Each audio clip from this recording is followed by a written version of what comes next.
Anda kembali menyaksikan iNews Malam bersama saya Fazilah Khairunisa.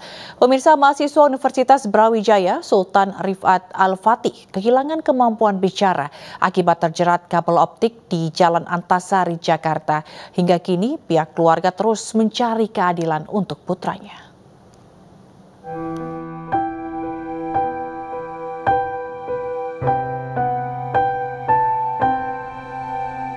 Sultan Rifat Al-Fatih, mahasiswa Universitas Brawijaya ini tidak lagi bisa bernafas melalui hidung dan mulut. Agar bisa menghirup oksigen, ia kini menggunakan alat bantu yang terkalung di lehernya. Tidak hanya itu, Sultan juga tidak bisa makan dengan normal. Aku benar-benar pas aku denger itu benar-benar sedih banget kan. Aku kira kayak banyak hal yang bisa kita lakuin itu sebelumnya. Jadi setelahnya ada banyak hal lain. Ternyata ada, ya kita kan nggak tahu ya, ada kecelakaan juga ya. Jadi ya bukan cerita yang kita pengen gitu. Penderitaan Sultan bermula sejak 7 bulan lalu saat ia menghabiskan libur semester di Jakarta. Ketika melintas di Jalan Pangeran Antasari, leher Sultan terjerat kabel optik yang tersangkut di sebuah mobil SUV. Sultan pun terjatuh hingga tak sadarkan diri. Sejak saat itu, hidup pemuda 20 tahun ini berubah. Dan kini pihak keluarga terus menuntut keadilan dari perusahaan kabel fiber optik yang telah merenggut masa depan putra mereka. Kalau untuk dengan Bali Tower saat ini sih belum ada satu progres yang signifikan, dalam artian supaya diketahui bahwa sampai saat ini kami keluarga Sultan itu belum menerima Rp1 pun, apapun itu bentuknya, tidak ada. Upaya-upaya yang kami harapkan adalah upaya kekeluargaan untuk menyelesaikan ini. Cepat kita selesaikan baik-baik. Sekali lagi cepat kita selesaikan baik-baik. Saya harapkan dari manajemen Bali Tower bisa bertemu saya atau mengundang saya untuk kemudian kita berbicara terkait dengan data dan fakta anak saya ini. Keluarga berharap agar Sultan segera pulih agar bisa kembali meraih cita-citanya. Selain berprestasi secara akademis, Sultan juga dikenal memiliki jiwa sosial yang tinggi karena sering mengajar anak-anak yang kurang beruntung. Namun sejak seutas kabel optik menjerat ke lehernya, hidup Sultan berubah. Dari Jakarta, Jamar Haenda, Yudi Richard, iNews melaporkan. Pemirsa, rangkaian kabel semrawut di ibu kota tak hanya membuat pemandangan menjadi tak sedap, tetapi juga menimbulkan ketakutan bagi masyarakat. Selain rentan terjadinya korsleting listrik hingga kebakaran, kondisi tersebut juga sangat membahayakan para pengendara.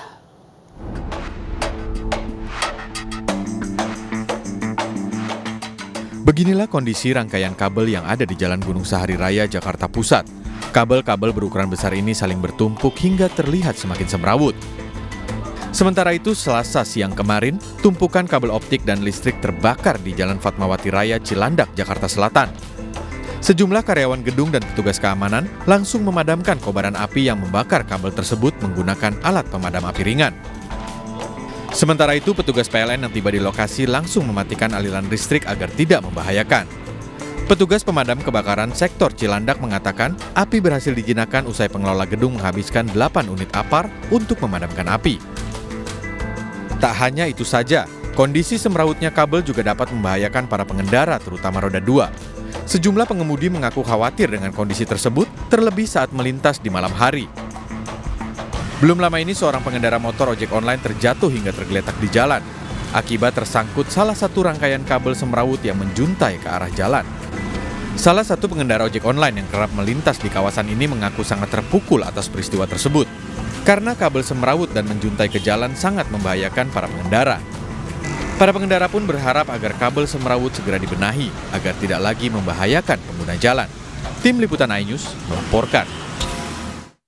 Dari informasi lainnya, pemirsa, Polri menetapkan pimpinan Pondok Pesantren Al-Zaitun Panji Gumilang sebagai tersangka penistaan agama. Panji juga telah ditahan di Rutan Bareskrim Jakarta.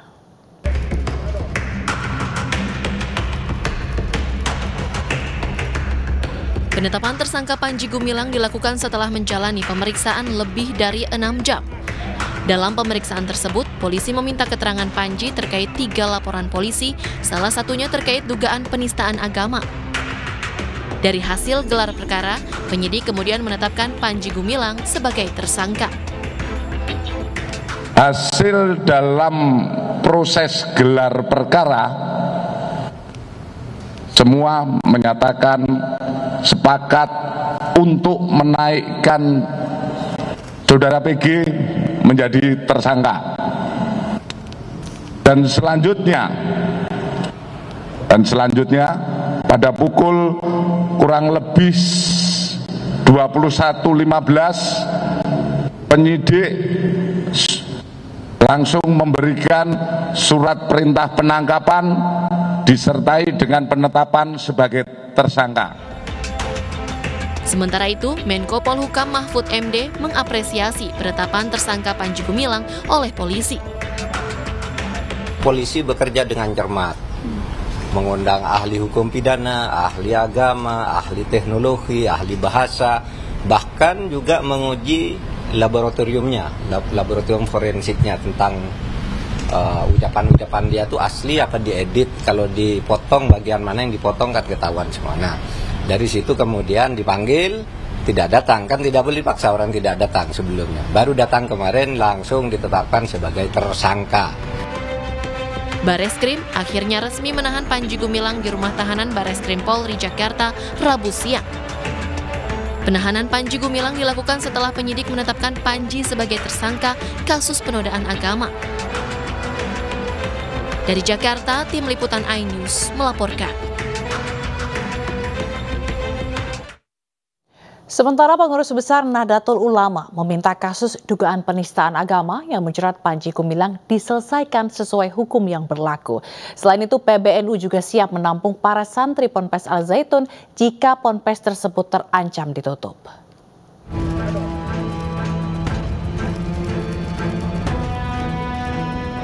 Setelah melakukan pemeriksaan secara berkala, penyidik Bareskrim Polri akhirnya menetapkan pimpinan Pondok Pesantren Al Zaitun, Panji Gumilang, sebagai tersangka kasus dugaan penistaan agama. Ketua Umum Pengurus Besar Nahdlatul Ulama, Yahya Khalil Stakuf, menilai secara substansial kasus tersebut sangat rawan, sehingga harus diselesaikan sesuai hukum yang berlaku. Selain itu, PBNU juga menyatakan siap menampung seluruh santri jika nanti Ponpes Al Zaitun ditutup. Yang penting sekarang kan hukumnya dulu gimana gitu. Kalau hukumnya sudah selesai, konsekuensinya kita bicarakan. Nah, saya kira sekarang juga sudah mulai ada antisipasi lah ya oleh pihak-pihak yang terkait, apakah itu dari pemerintah maupun dari yang lainnya gitu. Dari Nahdlatul Ulama sendiri, kami siap kalau memang nantinya misalnya disuruh menampung siswanya, kami siap. Diketahui, saat ini Bareskrim Polri telah menahan Panji Gumilang setelah sebelumnya dirinya ditetapkan sebagai tersangka dengan jerat pasal berlapis. Dari Jakarta, Rani Sanjaya, iNews melaporkan. Sementara itu, sidang gugatan perdata yang dilayangkan Panji Gumilang terhadap Wakil Ketua Umum MUI Anwar Abbas memasuki tahap perdamaian atau mediasi. Dalam sidang hari ini, Wakil Ketua Umum MUI Anwar Abbas hadir dengan sejumlah penasihat hukum. Sementara Panji Gumilang tidak hadir dan diwakilkan penasihat hukumnya. Dalam persidangan yang dipimpin Ketua Majelis Hakim Pengadilan Negeri Jakarta Pusat, Zulkifli Aco, meminta pihak penggugat dan tergugat menyerahkan dokumen soal kedudukan hukum atau legal standing. Setelah dinyatakan lengkap, ketiga pihak diminta majelis hakim untuk melanjutkan persidangan dengan agenda mediasi sesuai dengan mekanisme gugatan perdata. Proses mediasi tersebut akan digelar pada Rabu 9 Agustus 2023 dengan hakim mediator Bambang Sucipto. Kasus yang menimpa Pak Panji Gumilang. Dan tentang kasus beliau dengan saya juga sebenarnya kecewa ya, karena ini adalah sidang kedua. Dalam sidang pertama beliau tidak hadir, dalam sidang hari ini beliau juga tidak hadir ya. Sehingga langkah-langkah mediasi ya tidak bisa dilakukan gitu kan. Tetapi saya juga bisa memahami ya, karena beliau juga punya masalah yang harus beliau selesaikan. Ya oleh karena itu saya harus bersabar untuk menunggu Rabu. Pemirsa, sedikitnya 10.000 warga di 3 distrik di Papua Tengah terdampak kekeringan dan kelaparan akibat cuaca ekstrim. Bantuan didistribusikan secara bertahap lantaran keterbatasan transportasi udara dan karena faktor cuaca yang tidak menentu.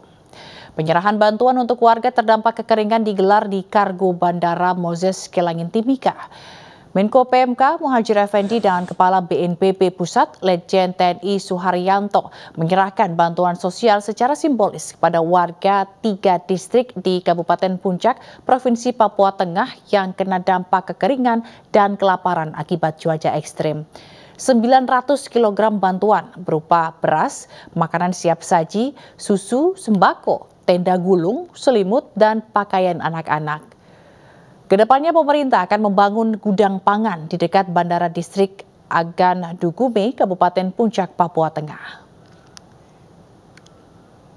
Tadi sudah diskusi dengan Pak Panglima, dengan Pak Bupati, dan juga Kepala BNPB untuk mencari alternatif solusi yang permanen.